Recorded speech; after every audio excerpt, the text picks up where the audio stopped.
இந்த திராவிட முன்னேற்ற கழகத்துடைய mind set, அவங்க பேச்சு இதெல்லாத்தையும் நீங்க மாத்த முடியாது.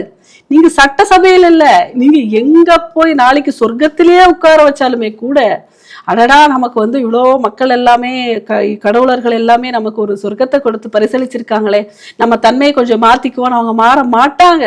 நீங்க அவங்களை என்ன பண்ணாலும் அவங்களுடைய தன்மை இவ்வளவுதான், இவர்களுடைய பேச்சு அவ்வளவுதான் இருக்கும்.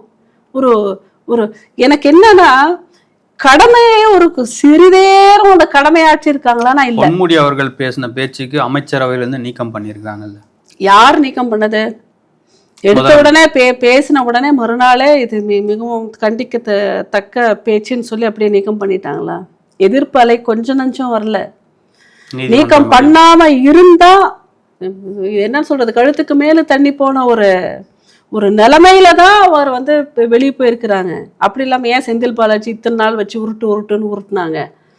ஏன்னா இதற்கு மேல நீதிமன்றம் கேள்வி எழுப்பின பிறகுதான் அதை பண்ணாங்க. அந்த மாதிரி ஒரு சூழல் வரும்பொழுதுதான், வேற வழி இல்லாத பொழுதுதான் பண்ணியிருக்காங்க. இவங்க ஒண்ணுமே மனுநீதி சோழன் மாதிரி ஆஹா இவர் தவறு செஞ்சிட்டாரு அப்பவே இவரை நீக்கிடணும் அப்படின்னு எல்லாம் மக்களுடைய குரலாக அவங்க நீக்கப்படலை. இதற்கு மேல் தாங்காதுன்ற பட்சத்துலதான் நீக்கியிருக்காங்க.